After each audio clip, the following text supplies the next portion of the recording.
Good morning, good afternoon, good evening, everyone. Thank you so much for joining us today on another session of We Connect Academy Learning from Women Leaders Around the World series. My name is Andrea, and today I am very happy to introduce you to Mandy Shintani.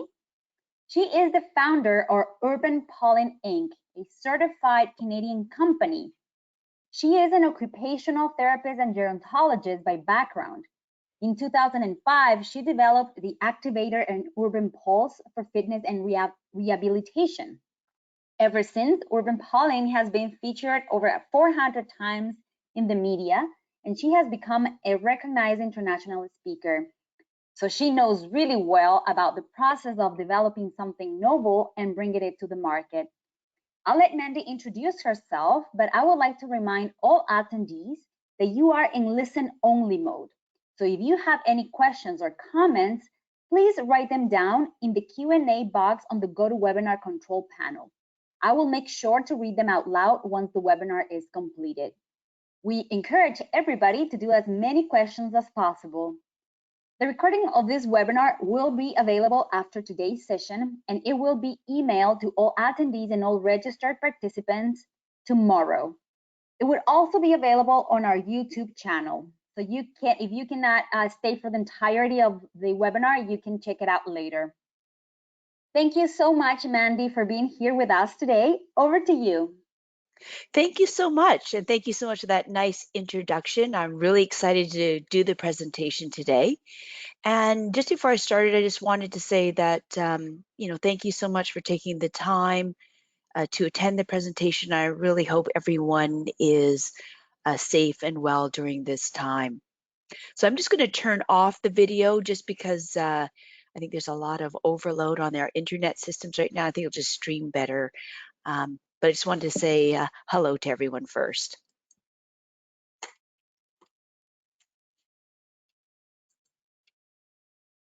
Okay, so our webinar today is about how to bring a device to market. So as the introduction was done, you know that I'm an occupational therapist and gerontologist by background from Canada. And I thought I'd give you a bit of a background from an entrepreneurial point of view. This is actually my fourth business called Urban Polling. I previously had a private community-based rehabilitation services. I've been a consultant a couple of times for occupational therapy services with Veterans Affairs and private insurance companies. But I can say that definitely bringing a device to market, in my experience, has been far more challenging and rewarding than these service-based businesses. Okay, so what am I going to cover today? I'm going to talk to you about why become an innovator. And I'm going to tell you a little bit about my own journey on the device development to give you an idea of what that looks like. And I am going to tell you some sad stories. And the reason why is that I think that if you look on the internet about some guidelines about how to bring a device to market, there's some general rules that you should be following. I think the difference, hopefully, that you'll get from my presentation today is to understand what happens when you don't follow some of those general rules. I think a lot of times we look at those rules and we're like, oh yeah, yep, I get that. But I think where you really learn is when you understand or when you hear some stories about, some of the outcomes that happen. So you're going to make a lot of mistakes. So I'm not telling you some sad stories because I want some sympathy. I think you're going to make a lot of mistakes. As my father says, it's okay to make a lot of mistakes.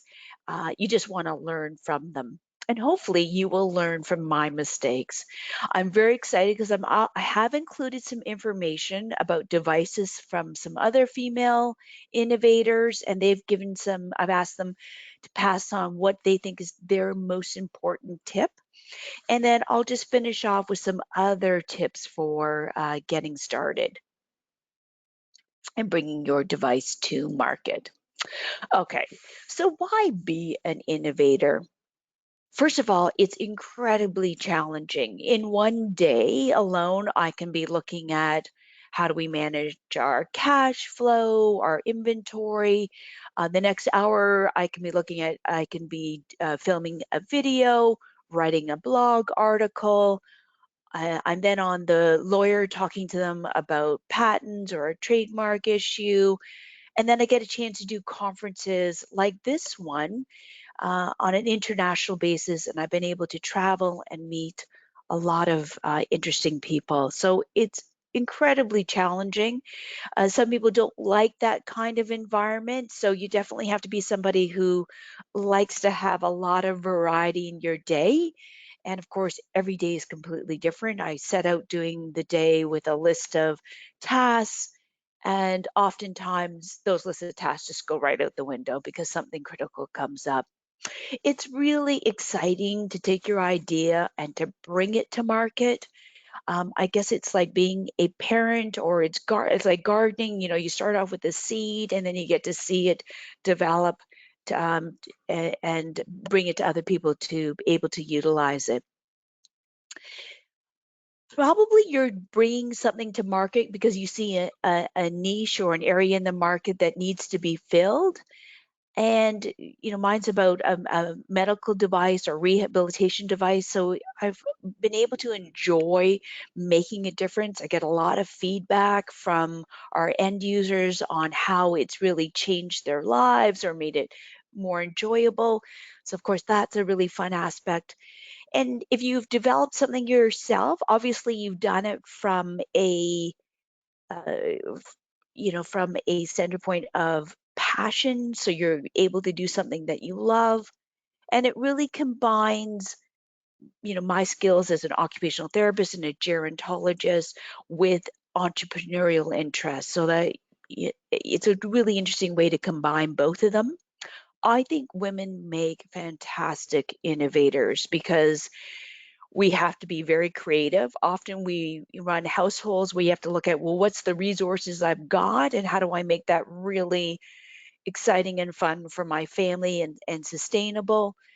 We're used to working independently, we're multitaskers. So I think both as innovators and as entrepreneurs, we're highly skilled. I think if you look at the statistics, you'll see that more women actually are entrepreneurs.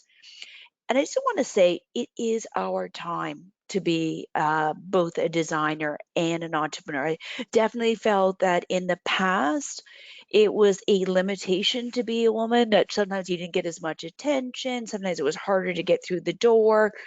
I found it's quite different. And perhaps that's due to organizations such as We Connect.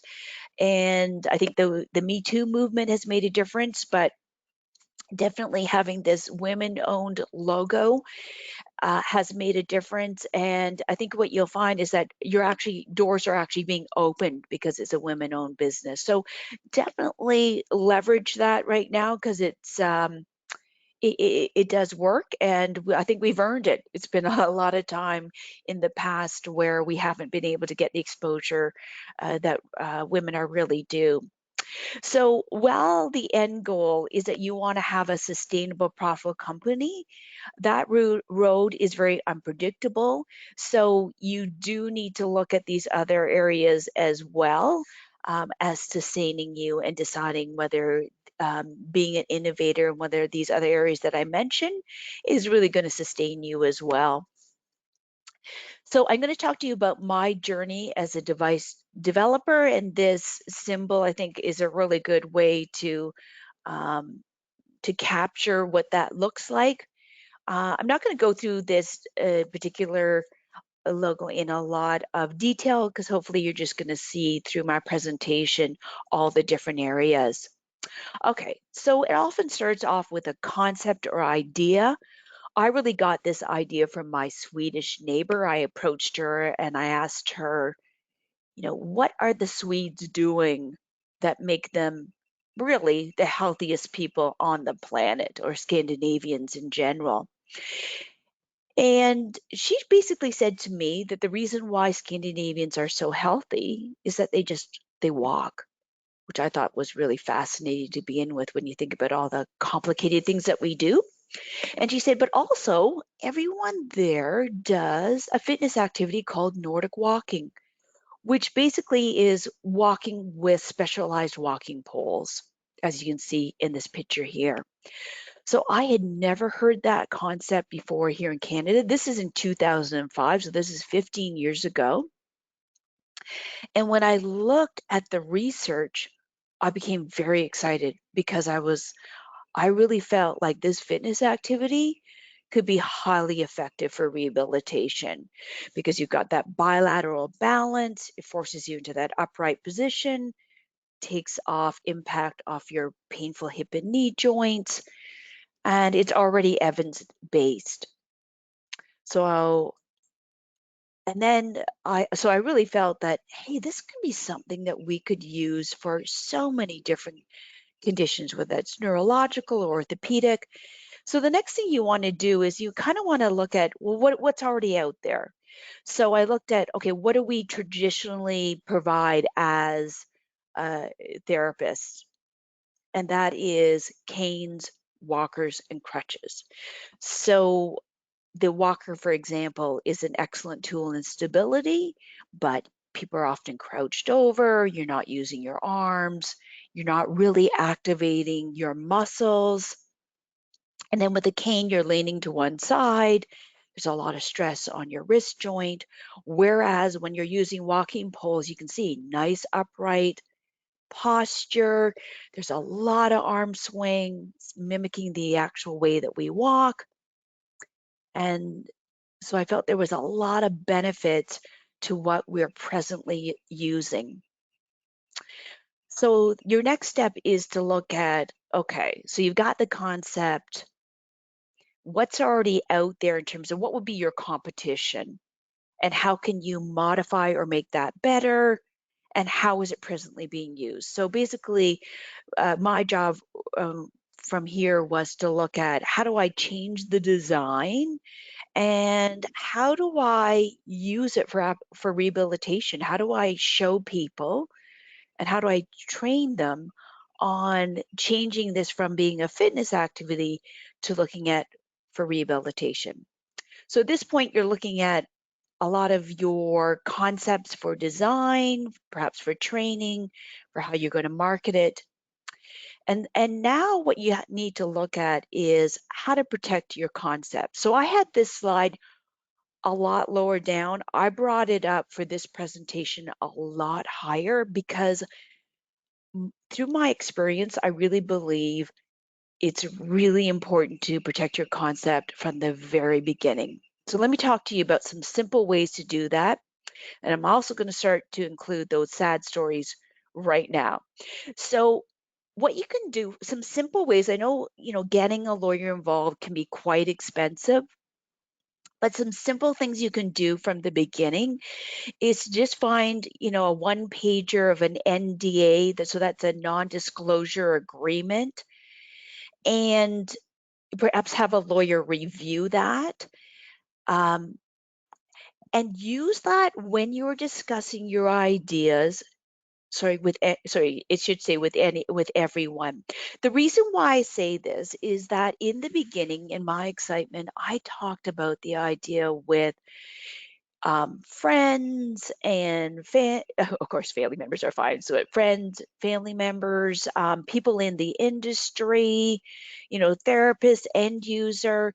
And the problem I found with that is that I even had an old boyfriend and some friends and some acquaintances actually utilize some of the ideas that I had. Unfortunately, that didn't affect in the end our overall performance, but it certainly was an area of concern. And so I think you'll be surprised. A lot of people have a different view on utilizing other people's ideas. And so my viewpoint coming from the medical field and as a therapist was that those ideas would be kept in confidence. And a lot of people who work in the industry are used to using other ideas. And so I think you do have to be careful.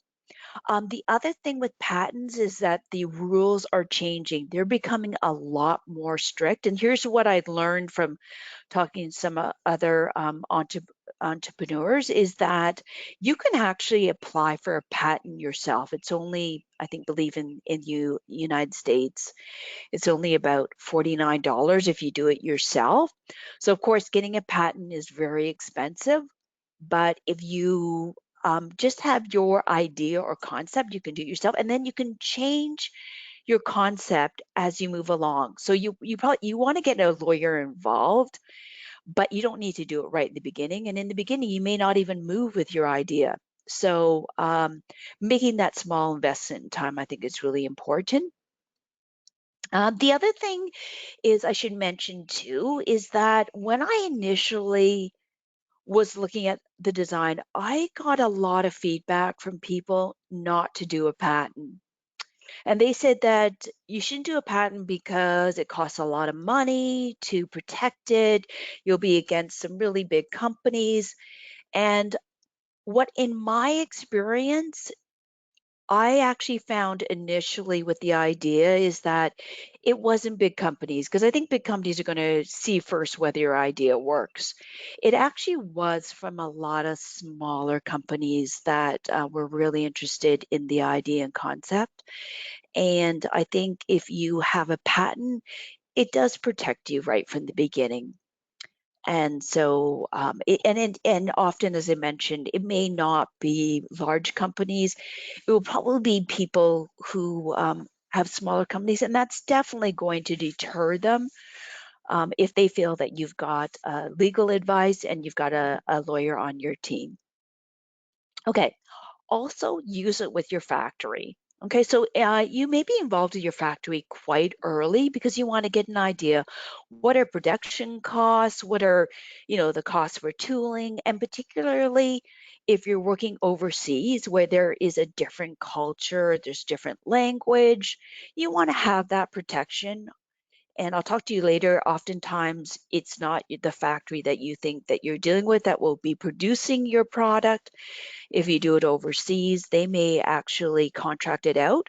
So the NDA is really important. Of course, that's when you definitely want to have your lawyer involved. And confidentiality agreements, excuse me, are very important as well. And again, you can find those on the internet.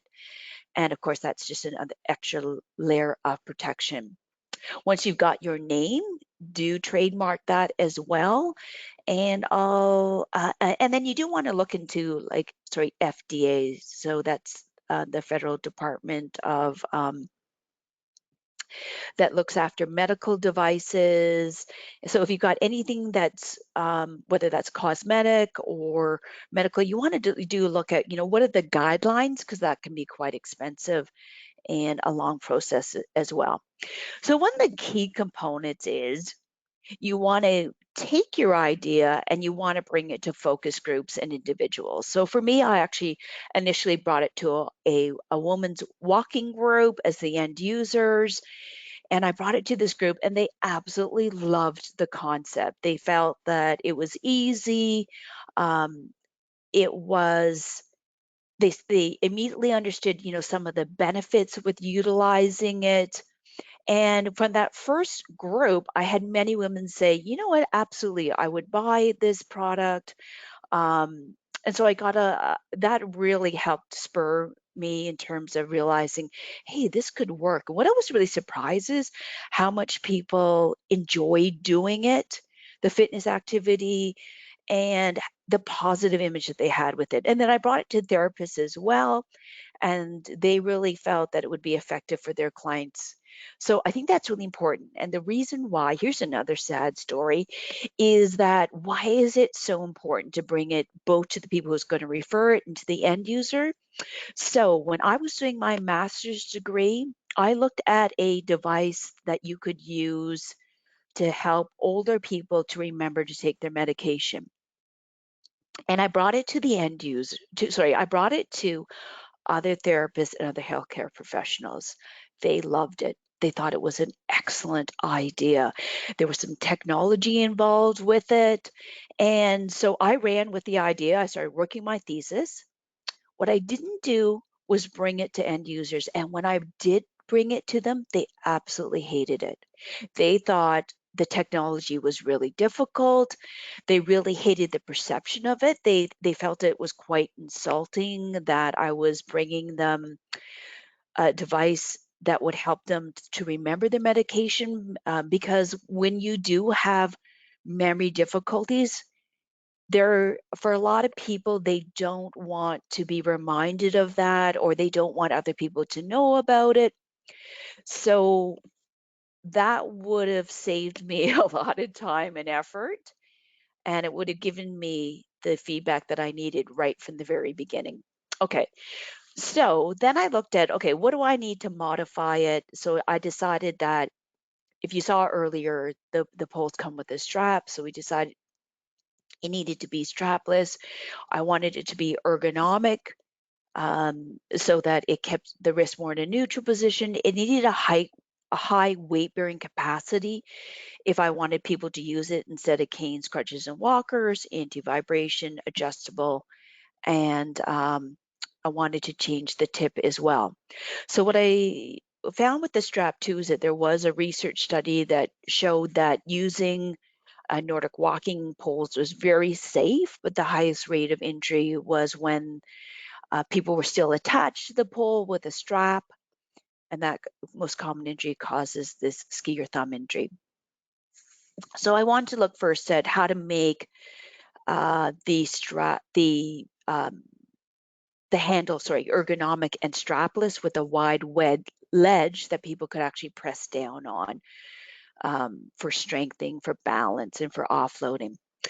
So this sort of goes into the section where you look at prototypes.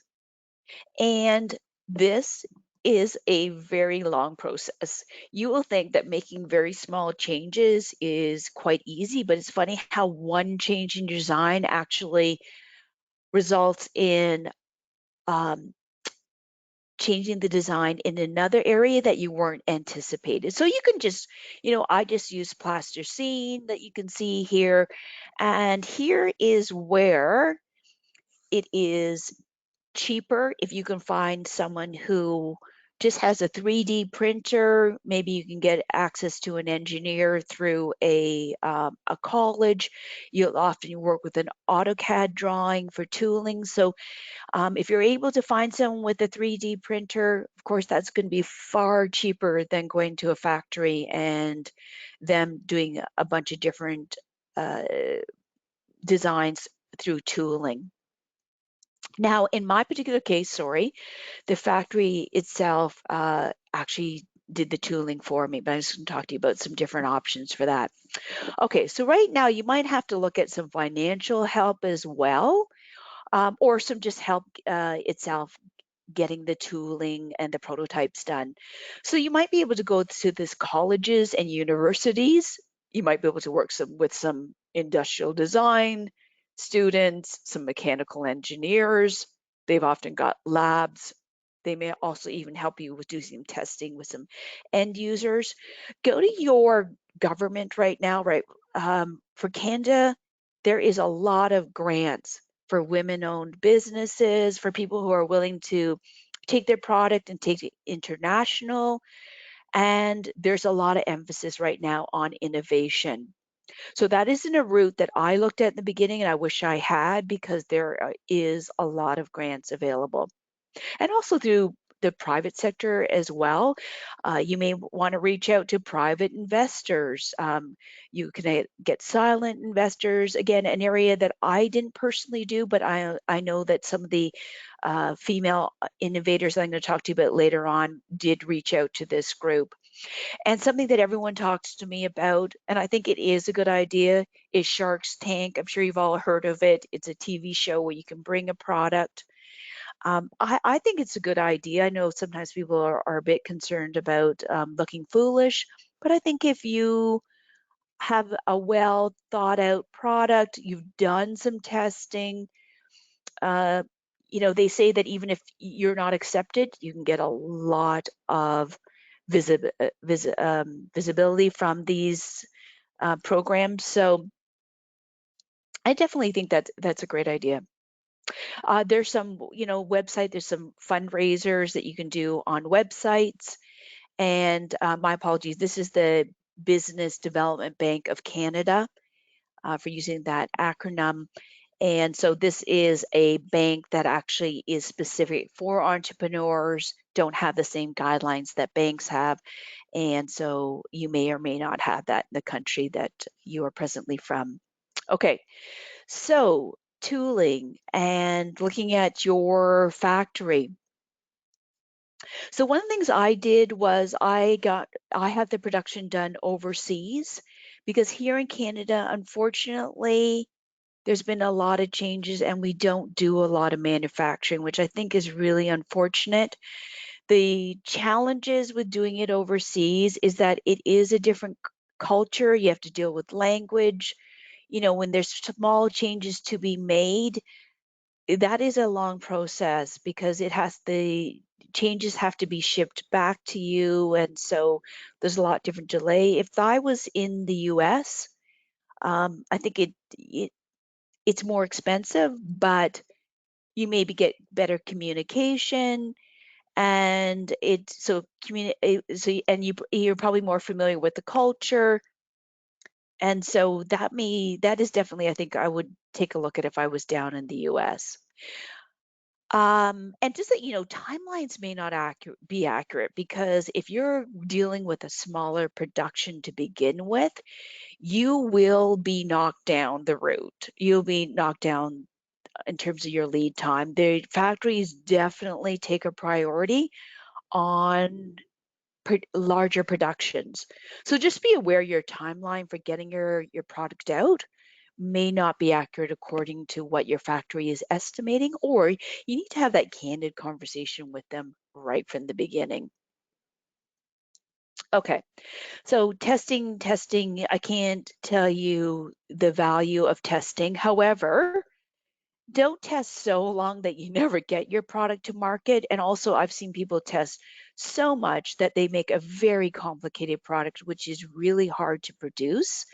And you may, price yourself right out of the market. Okay, so let me tell you another sad story about why it's really important to test the final product. So I've done this a couple of times, unfortunately, where I had made so many changes with my product, and then it was taking a much longer time than anticipated. I had a large retail store that was really interested in taking the product, and they had given me a deadline. So the final change that I had made that I wanted to make was I wanted to make the product to be have three anti-vibration features because I mean, you're using it on hard surfaces such as roads. And what my factory said to me was, don't worry, we've got an idea. We are going to implement it. I liked the concept, I liked the idea. And I said, go ahead. So what happened was when I did get the final product, the last change that made in terms of this anti-vibration, it actually wasn't to the quality that I wanted it to be at. And I actually ended up throwing out 1,000 pairs of the poles, because I just knew that when users used the poles, that this final feature was not going to work, and they were going to run into problems with it. So even if your factory says they're going to make one more change, you do need to take a look at it, and of course you need to test that out. So right now, in the early stages, you can look at developing relationships with, um, in my case, it was rehab centers and hospitals and universities that were really interested in doing the research. Some, depending on what your product is, the end user may be really interested in the research aspect. I now have 10 studies that are happening on our activator poles, and that's been really important because right now in rehabilitation, there's a lot of emphasis for things to be evidence-based. And I think you'll be surprised how many people would be willing to do trial programs. I have been very lucky in terms of people have volunteered so much time, and I think you'll be surprised how much people get excited about innovation. So don't hesitate to ask. And you can use that feedback to really help with your design as well. So my finished product is called the Activator poles.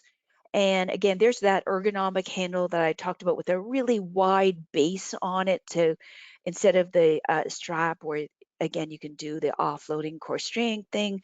I changed it to a button lock system. You can put 200 pounds on it.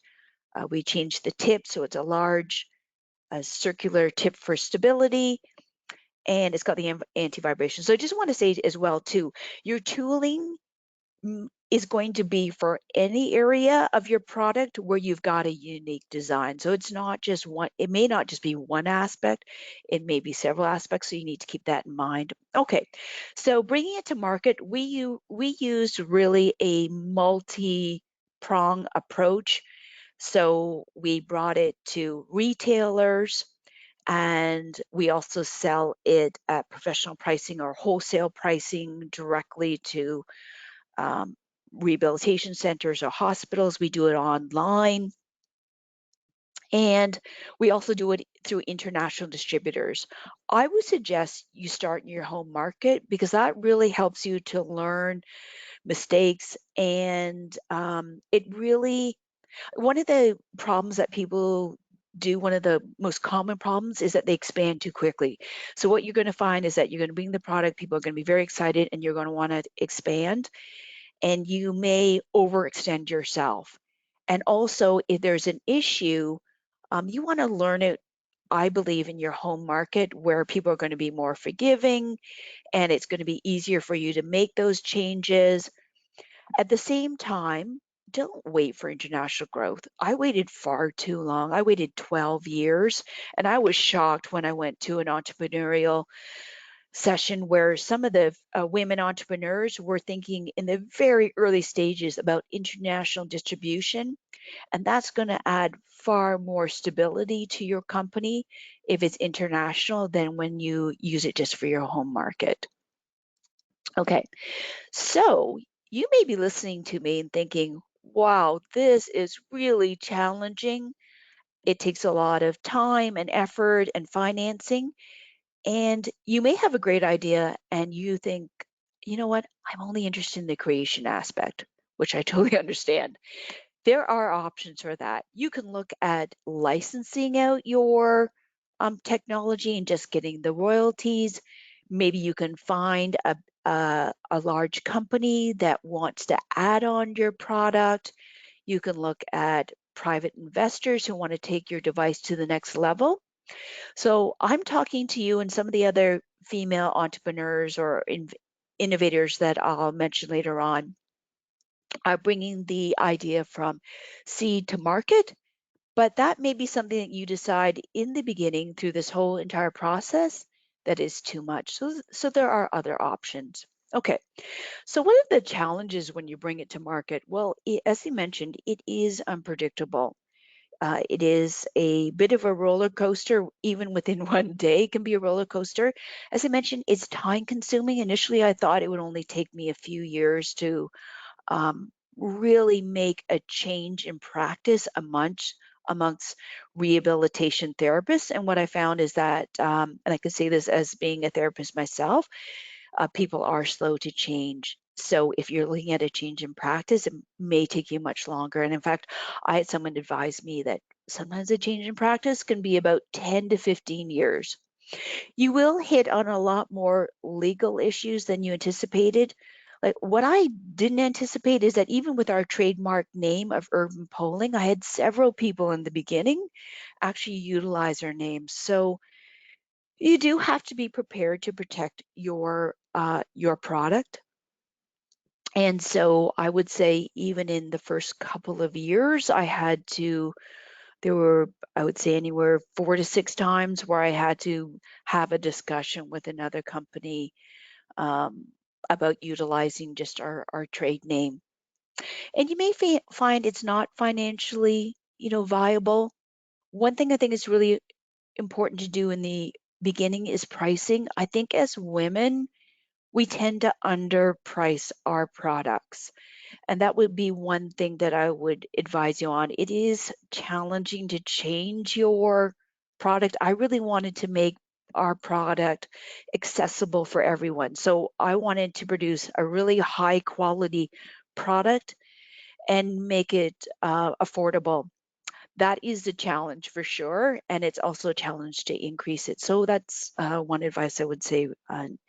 Think about that in the beginning. That's going to give you a lot more available cash flow as well if you price it properly to be able to market. One of the challenges I found is that so many times people get really excited when they see it in multinational companies. And what I think people don't realize is that is expensive. Uh, you will be tasked with advertising costs, commission costs. It will cost you money just to have it within the stores. So be careful. Just make sure that you've done your homework again and you look at what is the actual profit that you go home with when you put it in large national, international stores or multinational stores. Things go off course. And here's an interesting area that I found was that when I brought the product out, or our Nordic walking poles, is that I found that a lot of healthcare professionals, they loved the concept, but they wanted to do it for themselves rather than just looking at it for their client. They liked it for their client, but a lot of people told me initially, wow, I would love to use this for weight loss. I've got a sore hip and knee. And so we actually very quickly realized that in order for our company to be sustainable, we had to change it right away and move it to the fitness industry. So what we did was we looked at how to training methods and changed our marketing tool, because what I realized is it really was going to take a lot longer for healthcare professionals to implement it in the rehabilitation field. However, fitness trainers and people looking at viable options to lose weight and to stay active are really quick to take this up. So what I'd like to do right now is just talk to you about some other female entrepreneurs. And this is a device. It's called Balance Matters by Step and Connect. This was developed by a physiotherapist, Erica Demarche. And basically, what it is, to tell you very simply, is that it is a product that you can use in a physiotherapy clinic or at home. So if you're somebody that has issues with balance, such as Parkinson's, multiple sclerosis, stroke, this is actually kind of a sensory mat, and basically it will give you cueing in terms of auditory cueing, sensory cueing, visual cueing on how to improve your balance and your gait patterns. Okay, so Erica said one of her tips to fellow women entrepreneurs is seek out other business owners, especially female owners, as resources. And I think women are really great about sharing their ideas. And of course, that's one of the things you're doing right now is listening to a female entrepreneur. But I totally agree with Erica. I found I just recently met with Erica and some other female entrepreneurs when I was down in Denver at the American Physiotherapy Conference, and I found it really helpful. So even at 15 years, you can absolutely, every day you're still learning. It never stops when you are an entrepreneur. And she said, reaching out to fellow therapists, inventors tremendously helped me while increasing my network. There are also many who have taken the step before and are willing to share the experiences and to help you learn and grow. Okay, so if you are interested in Erica's device, her website is called Step and Connect. Okay, so we've got this is Helena, and she has developed um, it's called Insight Infra Video Goggles. Her business is called Vestibular first.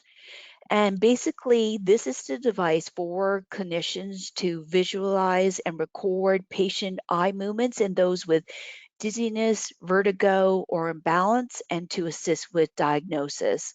So she's looked at how to develop something that is more affordable.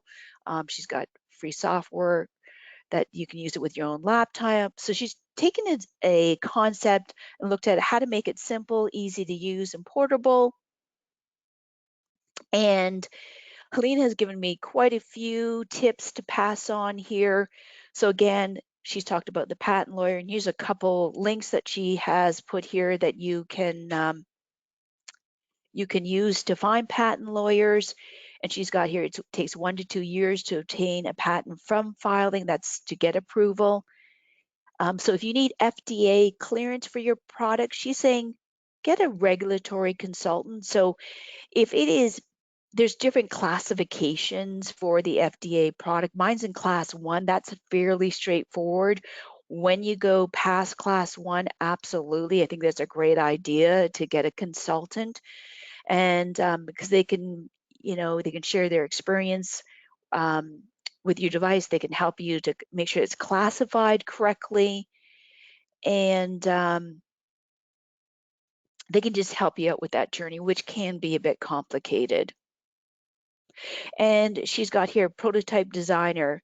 So option to partner with local colleges or engineering programs, as I had mentioned earlier, and as well she used a 3D print for rapid prototype design changes. Okay, here's some very quick tips that I'm going to go through here, and then I'm going to open it up for questions. So just a reminder, you can put questions in anytime, and we're going to answer those at the end. Okay, so again, ask a lot of questions and favors, but remember, stay protected with your non-disclosure agreement, with your confidentiality agreement, but go ahead. And you know what? People are, I've met so many tremendous people, as I mentioned earlier, that are willing to share their advice and willing to trial things or talk about their experience. And there's a lot of resources out there as well.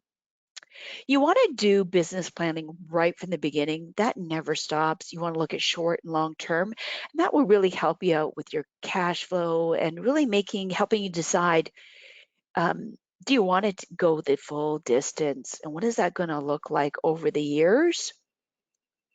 And keep reviewing that so you stay on track. One thing I found with my businesses before is that I didn't stay on track to what my initial passion was, and I ended up taking my business to an area where it really wasn't my clinical area of specialty. I still really enjoyed it. I learned a lot, but I didn't actually stay with it because in the end, I realized it wasn't an area tailored towards, geriatrics and where my true passion lies. You really want to touch base with, find out who are the influencers and the early adopters, because if you've got a new concept, those are the people that are going to help you to bring it to market. And you can really use their testimonials to help you along. And also, you can use them through blogs, but that's really going to make the difference is the influencers in that industry that you can refer back to. So here's Dr. Charles Fisher. He's a surgeon at the Vancouver General Hospital. He was one of the first people to take my activator pulse and use it with his spinal stenosis clients. He's the past president of the Canadian Spine Society, and here I am. I'm using his testimony even 15 years later. So he put here that he felt that the activator pulse, provided a rehabilitation return to clients faster. Okay, so follow up and leads or ideas, they're going to take time. And sometimes a lead that I have done many years ago comes to fruition years later. So again, you can't spend all your time on leads, but I think you'd be surprised where your leads will take you and where some of the people's ideas. This is one thing I find a lot of entrepreneurs are afraid to do, and that is to approach people in the media. We have been in the media over 400 times, And that was initially when we just started off. Now I find actually the print media is much more about blogs, videos, social media. So this is really changing, but don't be afraid to approach people in the media. They're always looking for news stories. And as I mentioned, women owned is a hot topic right now. So definitely approach different people and don't be afraid to. And that makes a huge difference to your end users. Um, if you're on your own, find a mentor, and because that really helps you to bounce ideas off. I know Helena's actually got an advisory board. I think that's an excellent idea. Right from the beginning, they'll help you to keep on track. In particular, I think as a woman, we tend to not be really focused on profitability. um, that's perhaps a bit of a stereotype. I'm talking to you as a therapist, and you do need to keep on track.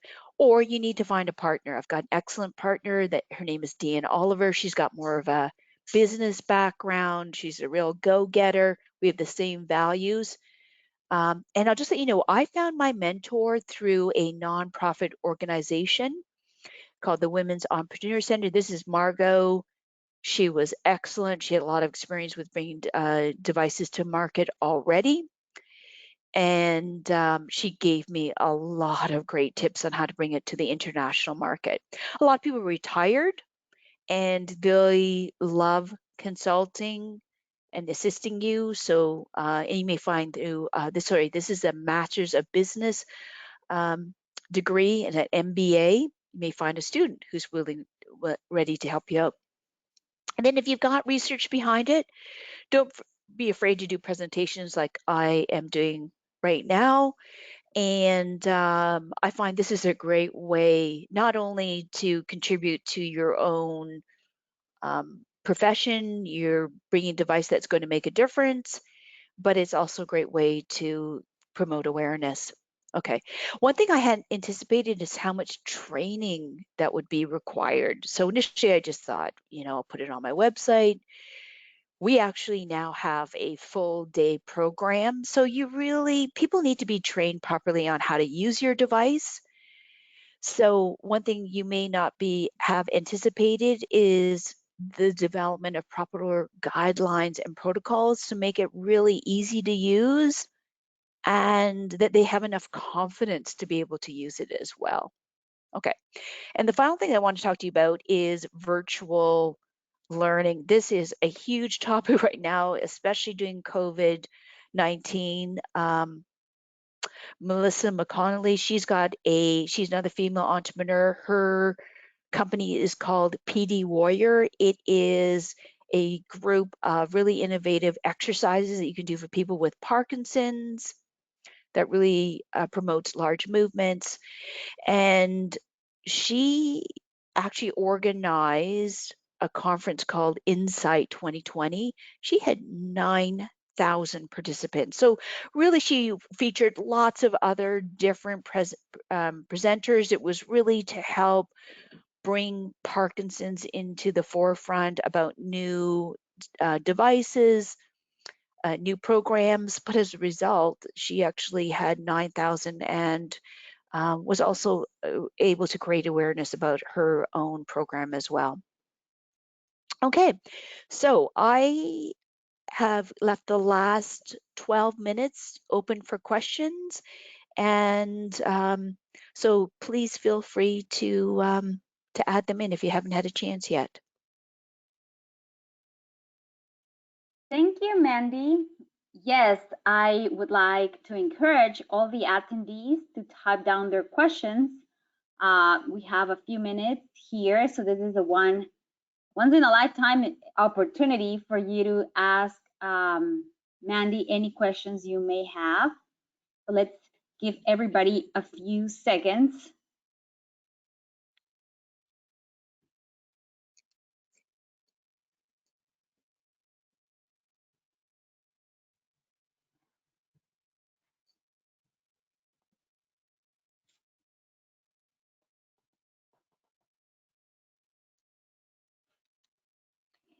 I would like to remind everybody that you have to type down your questions. I see that some people are raising hands. You need to type down your question on the question box on the control panel of GoToWebinar, please. Okay, I have a question. When you first started with the idea, what really made you make the decision to move forward and design your first product? I would definitely say, oh, great question. I would definitely say when I brought it to that woman's walking group and when I heard their response about how much they enjoyed using it and also that they were willing to buy it. So that's the two, I think those are the key things you need to look at is, does it work? Um, do people see benefits associated with it? But also, are they willing to buy it? Because I think you'll get a lot of positive feedback about your idea. But the bottom line is that are people willing to make that decision, use it in their own home environment, and make that decision to actually purchase it? So I would say that was the key point. Another one I would say is just looking at the research that was already done um, on the concept of Nordic walking. That was really helpful for me as well. Awesome, thank you. Another question. All this process was probably a scary process. What Mhm. do you think are the personality traits or strengths that you would identify in yourself that could help somebody in the same process? Oh gosh, that's another great question. So again, I go back to that idea that if this does seem too frightening, absolutely, you don't have to go the route that I did. You can actually get a team around you. You can get that private investors. You can get, silent investors. You can bring it to a company. But definitely, I would say the personality traits is that for myself is that I do enjoy taking risks. I don't mind. I'm the type of person I don't mind making mistakes. In fact, I love it. I love the opportunity to actually look at why something works, why it doesn't works. I would say I have a bit of a short attention span, and that works out well because every day is very different. You're dealing with so many. So you have to be flexible. You have to be able to think on your feet. You have to just be open to change. Now, I have seen a lot of people change with their product where they are people who have said to me, you know what, I'm actually quite quiet. I'm not used to presenting. I'm more introverted, and they have changed along with their product. So I don't know that you necessarily need to have these personality traits, but you have to be prepared to change along with it. And as I said, even 15 years later, and even during this, COVID-19, we actually had to sit down and think of a completely different way of reaching out to people during this time period alone. And again, I really enjoyed that, but I think a lot of people found it really stressful. And it absolutely was stressful at times. And there's no two ways about it. It is stressful. So you got to learn how to deal with stress or realize that you're someone that doesn't mind stress. Awesome. How did you ensure the correct pricing for the product that you designed? Oh, okay. Excellent question.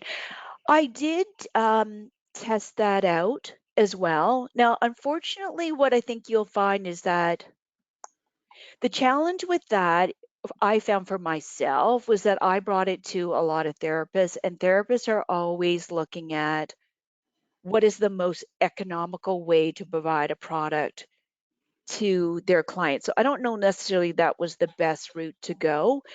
What I would say is you have to look at what is the cost. Like that's where you need to have a conversation with your factory about, well, what is going to be the actual cost for you to bring this product to market? So that may mean you need to change your design to make it simpler, or you need to maybe you have a range of products. Um, So you have to look at, okay, what is the cost? You have to look at what is the pricing that's already out there. So, for example, what I found for poles is that it can vary anywhere from $10 right up to $200 or $230, I should say. I tried to go in the middle. If I had to do it again, I would have gone with higher pricing because I think when you're really focused on quality, quality costs you as well. But definitely great question. If you look at the market right now, the things that are selling well are things that are either very economical or very expensive. So I don't know, keep that in mind too as well, that those seem to be the hot products on the market right now. Interesting. And I think this next question is a little bit related to that as well.